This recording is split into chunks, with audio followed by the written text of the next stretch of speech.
Hi guys IPL 2வது match Rajasthan ராயல்ஸும் Sunrisers ஹைதராபாத்தும் ஆட போறாங்க. ஸோ இந்த மேட்ச் வந்து ஈவினிங் மேட்ச் 3:30க்கு ஸ்டார்ட் ஆகும். ராஜீவ்காந்தி இன்டர்நேஷனல் ஸ்டேடியம் ஹைதராபாத்ல இந்த மேட்ச் நடக்க போகுது. ஸோ இந்த மேட்சுக்கான கம்ப்ளீட் அனாலிசிஸ் நம்ம இந்த வீடியோல பார்க்கலாம். வீடியோக்குள்ள போறதுக்கு முன்னாடி நீங்க நம்மளுடைய டெலிகிராம் சேனல்ல இது வரைக்கும் ஜாயின் பண்ணல அப்படின்னா ஜாயின் பண்ணிக்கோங்க. ஜாயின் பண்றதுக்கான லிங்க் வந்து இந்த வீடியோக்குள்ள டிஸ்கிரிப்ஷன்ல நான் கொடுக்குறேன். ஸோ டெலிகிராம் சேனல்ல நான் ஃபைனலா எந்த ஸ்மால் லீக் டீம் போட்டு விளையாடுறனோ அந்த ஸ்மால் லீக் டீமை நான் உங்களுக்கு இங்க ஷேர் பண்ணுவேன். அண்ட் அது மட்டும் இல்லாமல் லாஸ்ட் மினிட்ல ஏதாவது அப்டேட் இருந்துச்சு அப்படின்னாலும் டெலிகிராம் சேனல்ல உங்களுக்கு தெரியப்படுத்துவேன்.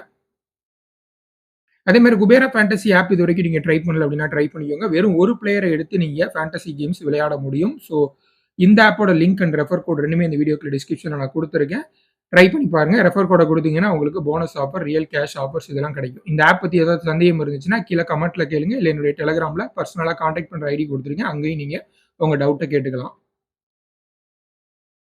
இந்த மேட்சை பொறுத்த வரைக்கும் சஞ்சு சாம்சன் முதல் 3 மேட்சுக்கு கேப்டன் பண்ண மாட்டாரு அப்படிங்கிற அப்டேட் வந்திருக்கு. ஒரு சின்ன மைனர் இன்ஜுரி இருக்கிறதுனால அவர் பியூர்லி பேட்டரா மட்டும் ஆடுவாரு. விக்கெட் கீப்பிங் பண்ண மாட்டாரு. ரயான் பராக் வந்து லீட் பண்ணுவாரு ஆர்ஆர் அப்படிங்கிற மாதிரி அப்டேட் வந்து கொடுத்துருந்தாங்க ஒரு 2 நாளைக்கு முன்னாடி. ஸோ அந்த வகையில் சஞ்சு சாம்சன் ஆடுவார். பேட்ஸ்மேனாக மட்டும் ஆடிட்டு இம்பாக்ட் பிளேயர் ரூலில் வெளியே போயிடுவார் ஃபீல்டிங் பண்ணும்பொழுது. பிச் ரிப்போர்ட் பார்த்துடலாம். ஸோ உப்பல் ஸ்டேடியம் ஹைதராபாத் ஸ்டேடியத்தை பொறுத்த வரைக்கும் பார்த்தீங்கன்னா பேட்டிங் ஃப்ரெண்ட்லி விக்கெட் தான். ஏன்னா அவங்களுடைய டீமுக்கு சாதகமாக தான் வந்து அவங்க இந்த பிச்சை ரெடி பண்ணுறதுக்கு வாய்ப்புகள் அதிகமாக இருக்குது. லாஸ்ட் சீசன் ஒரு நல்ல இன்டென்ட் காமிச்சாங்க எஸ்ஆர்ஹெச்சை பொறுத்த வரைக்கும். அதிரடியாக அடித்து ஆடணும் அப்படின்னு சொல்லிட்டு அந்த இன்டென்ட் மூலியமாக தான் அவங்க ஃபைனலுக்கு வந்தாங்க. ஸோ அதனால ஹோம் டீமுக்கு சாதகமாக தான் அவங்களுடைய ஹோம் கிரவுண்டை ரெடி பண்ணுவாங்க. அதனால பேட்டிங் ஃப்ரெண்ட்லியாக இருக்கிறதுக்கு நிறைய வாய்ப்புகள் இருக்குது. ஹிஸ்டாரிக் வைஸ் நம்ம எடுத்து பார்த்தோம் அப்படின்னாலும் கூட பேட்டர்ஸுக்கு பெரிய லெவலில் சிரமம் இல்லை இருக்க ஒரு ஸ்டேடியமாக ஹைதராபாத் இது வரைக்கும் இருந்ததில்லை. எக்ஸ்ட்ரா பவுன்ஸ் இங்கே இருக்கும். பெரிய லெவலில் ஸ்விங் இந்த மாதிரிலாம் இருக்கிறதுக்கான வாய்ப்பு கம்மி நியூ பாலில். பட் அந்த எக்ஸ்ட்ரா பவுன்ஸ் இருக்கும். குறிப்பாக ஹெட் டு டெக் பவுலர்ஸ் வந்து நல்லா பிச்சில் அடிச்சு போடும் பொழுது ஒரு சர்ப்ரைஸாக ஒரு பவுன்சரை போட்டு விக்கெட்ஸ் மேபி எடுக்கிறதுக்கான பாசிபிலிட்டி நிறைய இருக்குது. ஹை ஸ்கோரிங் பாசிபிள் கண்டிப்பாக இருக்கும். குறிப்பாக எஸ்ஆர்ஹெச் மேட்ச் அப்படின்னாலே லாஸ்ட் சீசன்லலாம் நீங்கள் பார்த்துருப்பீங்க. எஸ்ஆர்ஹெச் மேட்ச் அப்படின்னாலே கண்டிப்பாக ஸ்கோர் 200 ரன் 250 ரன் அந்த மாதிரி ரேஞ்சில் போகும் அப்படிங்கிறது நம்ம எதிர்பார்க்கக்கூடிய ஒரு விஷயம் தான். ஆவரேஜ் பவுண்டரி டைமென்ஷன் தான். அதனால 4s and 6s அடிக்கிறதும் அந்த அளவுக்கு கஷ்டமான ஒரு விஷயமா இருக்காது இந்த கிரவுண்டை பொறுத்த வரைக்கும். நம்பர்ஸ் அப்படின்னு பார்க்கும்பொழுது ஓவராலாக இங்கே 78 மேட்ச் நடந்திருக்கு. 36 முறை பேட்டிங் ஃபர்ஸ்ட் டீம், 42 முறை சேசிங் டீம் வின் பண்ணியிருக்காங்க. 163 ஆவரேஜ் ஸ்கோர். பட் இப்போதைய நிலைமையில இந்த ஆவரேஜ் ஸ்கோர்ல இருந்து எக்ஸ்ட்ராவா ஒரு 50 ரன் ஆட் பண்ணிக்கோங்க. அதுதான் ஒரு ஆவரேஜ் ஸ்கோர் அப்படிங்கிற மாதிரி பார்க்கலாம் இப்போதைக்கு இந்த பிச்சில் இருக்கக்கூடிய நிலைமையில. ஸோ பேட்டர்ஸ் வந்து 70%, பவுலர்ஸுக்கு 30% அப்படிங்கிற மாதிரி கொடுத்துருக்கேன். ஸோ இது கொஞ்சம் 80% கூட ஆகிறதுக்கு வாய்ப்புகள் நிறைய இருக்கு. பிளேயர்ஸ் வந்து பார்த்துடலாம். எஸ்ஆர்ஹெச்சை பொறுத்த வரைக்கும் அவங்களுடைய probable playing 11 Abhishek Sharma, Travis Head open பண்ணுவாங்க. Ishan Kishan, Nitish Kumar Reddy, Heinrich Klaasen middle order. Lower middle ஆர்டரில் சச்சின் பேபி அண்ட் அபினவ் மனோகர். ஸோ இவங்க லோவர் மிடில் ஆர்டரில் ஆடுவாங்க. பவுலர்ஸை பொறுத்த வரைக்கும் 3 பேசர் அண்ட் 2 ஸ்பின்னரோட போகிறாங்க. பேட் கமின்ஸ், சமி, ஹர்ஷல் பட்டேல் 3 பேசரு, ராகுல் சகர் அண்ட் ஆடம் சாம்பா 2 ஸ்பின்னரோட போகிறதுக்கு நிறைய பாசிபிலிட்டி இருக்கு. Main bowler 4 over quota complete பண்ணக்கூடிய பவுலர் அப்படின்னு நம்ம பார்க்கும்பொழுது பேட் கமின்ஸ், ஷமி, அதுக்கப்புறம் ஆடம் சாம்பா. ஸோ இந்த 3 பேர் வந்து அவங்களுடைய 4 ஓவர் கோட்டா கம்ப்ளீட் பண்ணுறதுக்கு நிறைய பாசிபிலிட்டி இருக்கு. டெத் ஓவர் பவுலர் அப்படின்னு நம்ம பார்க்கும்பொழுது ஹர்ஷல் பட்டேலும் பேட் கமின்ஸும் டெத் ஓவர்ஸ்ல நிறைய போகிறதுக்கு வாய்ப்புகள் அதிகமாக இருக்கு. ஓகே, பிளேயர்ஸோட ரீசன்ட் ஃபார்ம் வந்து பார்க்கலாம். அபிஷேக் சர்மா சூப்பரான ஃபார்ம்ல இருக்காரு. இந்தியா இங்கிலாந்து சீரீஸ்லயும் ஒரு செஞ்சுரி அடிச்சாரு. அதே ஃபார்ம்ல இங்க உள்ள வர்றாரு. டிராவிஸ் ஹெட்டுக்கும் டீசென்டான ஒரு சாம்பியன்ஸ் டிராஃபியா இருந்தது. நல்ல ஃபார்ம்ல இருக்காரு.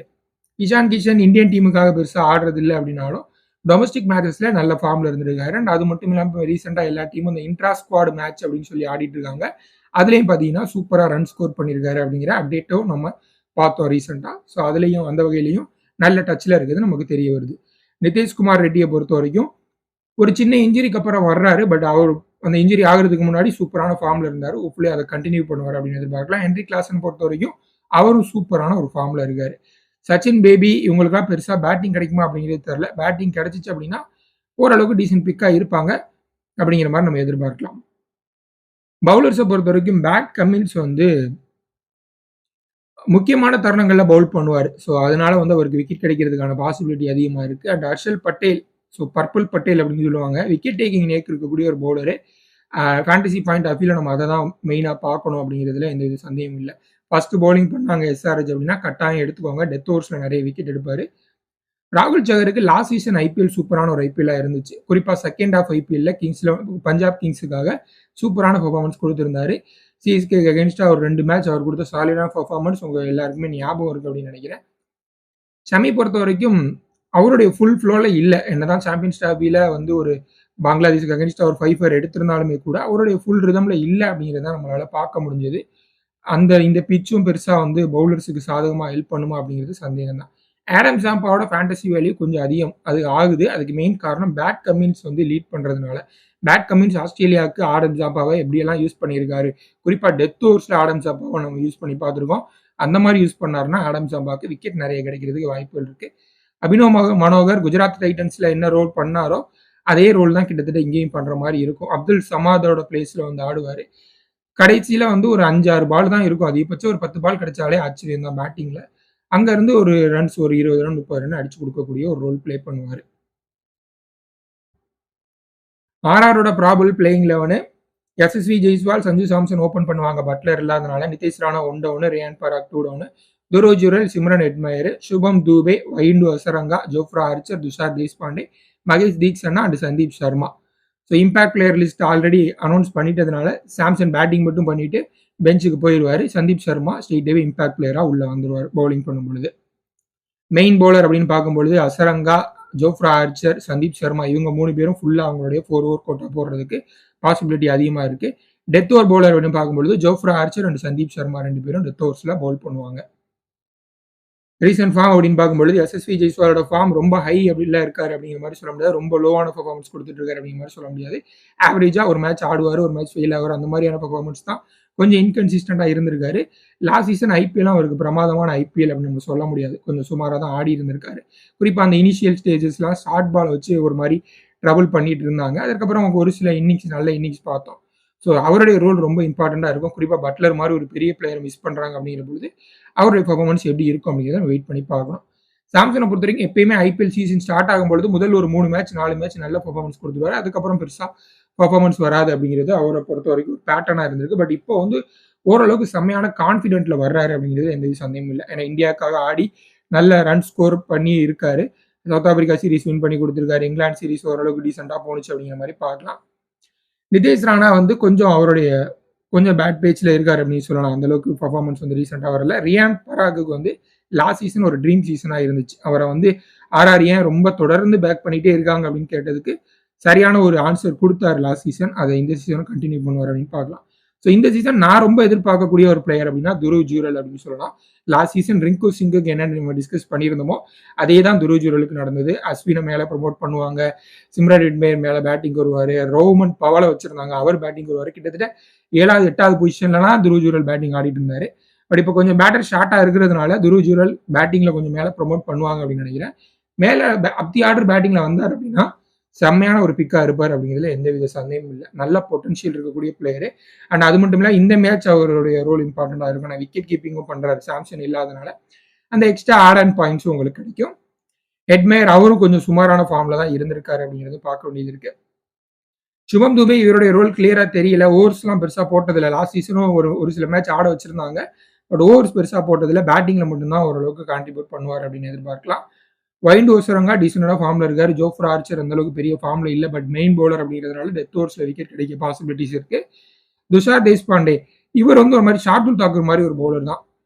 40 ரன் 50 ரன் 60 ரன் பக்கம் கொடுப்பாங்க 4 ஓவர் போட்டு. பட் ஸ்டில் விக்கெட் காலமா கிளிக் பண்ணிட்டே இருப்பாங்க, விக்கெட் எடுத்துட்டே இருப்பாங்க. ஸோ ஃபேண்டசி பிளேயரா நம்ம யோசிக்க வேண்டியது அதுதான். விக்கெட் எடுக்கக்கூடிய பவுலர் தான் நமக்கு தேவை. ஸோ அந்த வகையிலுமே என்ன நீங்க துஷார் தேஷ்பாண்டே ட்ரை பண்ணி பாருங்க. மகேஷ் தீக்ஷனாவோட ரோல் கொஞ்சம் குரூஷியலாக தான் இருக்கும் அப்படின்னு தோணுது. ஏன்னா எம்எஸ் தோனி அவர் கேப்டன்சியில் சிஎஸ்கேல ஆடும் பொழுது ஓரளவுக்கு நல்லா வந்து அவரை யூஸ் பண்ணுவார். கரெக்டாக அந்த பவர் பிளேல ஓவர் கொடுக்குறது, எப்பப்போ தேவையோ அப்பப்போலாம் ஓவர்ஸ் கொடுக்குறது அந்த மாதிரி இருக்கும். பட் சாம்சன் எந்த மாதிரி ரியான் பராக் தான் லீட் பண்ண போறாரு. ஸோ அவர் எந்த மாதிரி யூஸ் பண்ண போறாரு அப்படிங்கிறத வெயிட் பண்ணி பார்க்கணும். சந்தீப் சர்மாவுக்கு ஆர்ஆரோட லாஸ்ட் சீசன் சூப்பராக இருந்தது. ஒரு சில மேட்ச் வந்து டிஃபெண்ட் பண்ணிலாம் வின் பண்ணி கொடுத்தாரு டெத் ஓவர்ஸில் போட்டு. ஸோ அதே ரோலை இந்த மேட்சும் பண்ணுறதுக்கு வாய்ப்பு இருக்குது. ஃபர்ஸ்ட் போலிங் பண்ணாங்கன்னா எடுத்துக்கோங்க சந்தீப் சர்மாவை.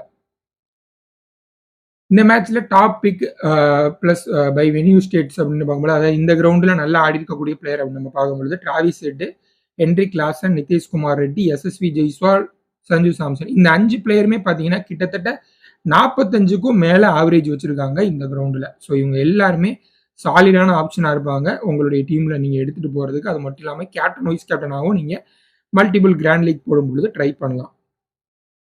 கிராண்ட் லீக் பிக் அப்படின்னு பார்க்கும்பொழுது பெர்சன்டேஜ் வைஸ் கொஞ்சம் லோவா தான் செலக்ட் பண்ணியிருக்காங்க. பட் ஸ்டில் சூப்பரான ஒரு பிக்கா இருப்பாங்க. ராகுல் சேகர் நல்ல ஃபார்ம்ல இருக்காரு. துருவ் ஜுரேல் பேட்டிங்ல வந்து மேல வருவார் அப்படின்னு எதிர்பார்க்கலாம். பிளஸ் விக்கெட் கீப்பிங் அட்வான்டேஜும் இருக்கு இந்த மேட்சை பொறுத்த வரைக்கும். And Harshal Patel first bowling பண்ணாங்கன்னா எடுத்துக்கோங்க. சந்தீப் சர்மா அதே தான். ஆர்ஆர் ஃபர்ஸ்ட் பவுலிங் பண்ணாங்கன்னா அவரை எடுத்துக்கோங்க. ஆடம் சாம்பா பேட் கமின்ஸோட கேப்டன்சி அப்படிங்கிறதுனால ஆடம் சாம்பாவோட ஃபேண்டசி வேல்யூ அதிகமாக இருக்கு. ஸோ அவர் வந்து டெத் ஓவர்ஸ்ல போட்டு விக்கெட் எடுத்தாலும் ஆச்சரியப்படுறதுக்கு இல்லை. அவரையும் நீங்க உங்களுடைய டீம்ல எடுத்துக்கோங்க. இது நம்ம நியூவா ஆட் பண்ண ஒரு இது கேட்டகரி. ஸோ இது வந்து தப்பா போச்சுன்னா நான் ஆல்ரெடி டிஸ்க்ளைமரை போட்டுறேன். தப்பா போச்சுன்னா எதுவும் நீங்க கோவப்பட வேணாம் அப்படிங்கிறத சொல்லிக்கிறேன்.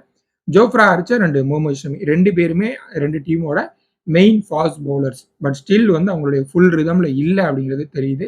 ஜோஃப்ரா ஆர்ச்சர் சாம்பியன்ஸ் டிராபி ஆகட்டும், இந்தியா இங்கிலாந்து சீரீஸ் ஆகட்டும் செம்மையா அடி வாங்கினாரு. ஸோ சமியும் வந்து அந்த அளவுக்கு அவருடைய ஃபுல் ஃப்ளோல இல்லை. ஸோ அண்ட் இந்த கண்டிஷனும் பிச் கண்டிஷனும் பெருசா ஃபாஸ்ட் பவுலர்ஸ்க்கு ஹெல்ப் பண்ணாது. ஸோ அதனால வந்து நான் சமி வந்து டிராப் பண்றத நீங்க யோசிக்கலாம் அப்படின்னு சொல்றேன். தீக்ஷனாவும் அந்த மாதிரி தான். முதல் 2 ஓவர் போட்டு அடி வாங்கிட்டாருன்னா அதுக்கப்புறம் கட் பண்ணிடுவாங்க. பேட்டிங்கும் பெருசா அவருக்கு வர்றதுக்கான வாய்ப்பு கம்மி. அபினவ் மனோகர், சச்சின் பேபி, சுபம் தூபே, சிம்ரன் ஹெட்மேயர் இவங்கெல்லாம் லோவர் மிடில் ஆர்டர்ல ஆடக்கூடிய பேட்டர்ஸ். பெருசா பால்ஸ் கிடைக்கிறதுக்கான வாய்ப்புகள் ரொம்ப கம்மி. எய்தர் டாப் ஆர்டர் ரொம்ப கொலாப்ஸ் ஆகிற மாதிரி ஒரு டீம் எடுத்து போட்டிருந்தீங்க அப்படின்னா மட்டும் இவங்களெல்லாம் உங்க டீம்ல கன்சிடர் பண்ணுங்க. மற்றபடி பெருசா உங்க டீம்ல கன்சிடர் பண்ண வேண்டிய அவசியம் இல்லை. ஆனால் என்னுடைய ஃபைனல் ஸ்மால் லீக் டீம் இதில் ஏதாவது சேஞ்ச் இருந்துச்சுன்னா நான் உங்களுக்கு டெலிகிராம் சேனலில் அதை இன்ஃபார்ம் பண்ணுறேன். டெலிகிராம் சேனல் ஜாயின் பண்ணுறதுக்கான லிங்க் வந்து இந்த வீடியோக்கு டிஸ்கிரிப்ஷனில் கொடுத்துருக்கேன். அப்படி இல்லைனா விகே டீம்ஸ் அப்படின்னு டெலிகிராமில் சர்ச் பண்ணி நீங்கள் ஜாயின் பண்ணிக்கலாம். என்னுடைய டீம்ல கேப்டனா அபிஷேக் சர்மாவை போட்டிருக்கேன். அதுக்கு முக்கியமான காரணம் நிதிஷ்குமார் ரெட்டி ஒரு சின்ன இன்ஜுரியில இருந்து வர்றாரு. ஸோ ஸ்ட்ரெயிட்டாவே அவரை பேக் பண்ணுவாங்களா அப்படிங்கிறது அவருக்கு ஓவர் கொடுப்பாங்களா அப்படிங்கிறது தெரியல. ஏன்னா 6th bowling option first choice Abhishek Sharma இருக்கிறதுக்கான வாய்ப்பு இருக்கு அப்படின்னு எனக்கு தோணுது. அவருக்கு 1-2 ஓவர் கொடுப்பாங்க அப்படின்னு தோணுது. ஏன்னா ரீசெண்டா நடந்த இந்தியா இங்கிலாந்து சீரிஸ் கடைசி மேட்ச்லயும் ஓவர்ஸ் போட்டு விக்கெட் எடுத்திருந்தாரு. அண்ட் லாஸ்ட் சீசனும் பேட் கமின்ஸ் இவருக்கு ஓவர்ஸ் வந்து கொடுத்திருந்தாரு ஒரு சில மேட்சஸ்ல. அதுல விக்கெட்டும் எடுத்து கொடுத்திருந்தாரு. அதனால அபிஷேக் சர்மா ஓவர் போடுறதுக்கு வாய்ப்பு இருக்கு அப்படின்னு தோணுது. Travis head vice captain Sanju Samson தான் ஒரு நல்ல ஆப்ஷனா இருப்பார் அப்படின்னு தோணுச்சு. பட் அவர் விக்கெட் கீப்பிங் பண்ண மாட்டாரு அப்படிங்கிறதுனால நான் டிராவிஸ் ஹெட் பக்கம் போயிருக்கேன். மற்றபடி வேற எந்த சேஞ்சும் பெருசா நான் ரிஸ்க் எதுவும் எடுக்கல. எல்லாருமே சேஃபர் பிக் தான். துருவ் ஜுரேல் மட்டும் நான் வந்து ரிஸ்க் எடுத்திருக்கேன் உள்ள அப்படின்னு சொல்லலாம். ஏன்னா பெர்சன்டேஜ் வைஸ் நிறைய பேர் வந்து ஷமியையும் ஜோஃப்ரா ஆர்ச்சரையும் எடுத்திருக்காங்க. வேற எந்த ஒரு ரிஸ்க்கும் நான் பெருசா எடுக்கல. இதான் என்னுடைய ஃபைனல் டீம். இதில் ஏதாவது சேஞ்ச் இருந்துச்சுன்னா நான் உங்களுக்கு டெலிகிராம் சேனலில் இன்ஃபார்ம் பண்றேன். ஜாயின் பண்ணிக்கோங்க. நன்றி. அண்ட் இந்த வீடியோ உங்களுக்கு பிடிச்சிருச்சுன்னா லைக் பண்ணுங்க. கமெண்ட் பண்ணுங்க. கமெண்ட்ல வந்து உங்களுடைய என்ன டவுட் இருக்கோ அதை சொல்லுங்க. ஏன்னா அது கொஞ்சம் எங்கேஜா இருக்கும். நானும் நம்ம இன்ட்ராக்ட் பண்ணலாம், நம்ம பேசலாம் கொஞ்சம். நல்லா இருக்கும். அது இப்போ ரீசெண்டாக கொஞ்சம் கமெண்ட்ஸ் நல்ல நல்ல கமெண்ட்ஸ் வர்றது பார்க்கறது கொஞ்சம் சந்தோஷமா இருக்கு. அது மட்டும் இல்லாமல் சப்ஸ்கிரைப் பண்ணிட்டு பெல் சிம்பளையும் கிளிக் பண்ணிக்கோங்க. கிளிக் பண்ணிட்டீங்கன்னா உங்களுக்கு வந்து நம்ம எப்போலாம் வீடியோ போடுறோமோ அதெல்லாம் காட்டும். அப்படி இல்லைன்னா டெலிகிராம் சேனலில் நீங்கள் ஜாயின் பண்ணிட்டீங்க அப்படின்னாலே நம்ம எந்தெந்த மேட்சுக்கெல்லாம் டீம் கொடுக்குறோம், என்ன பண்ணுறோம் அப்படிங்கிறது உங்களுக்கு கரெக்டான அப்டேட் டெலிகிராம் சேனலில் கிடைச்சிடும்.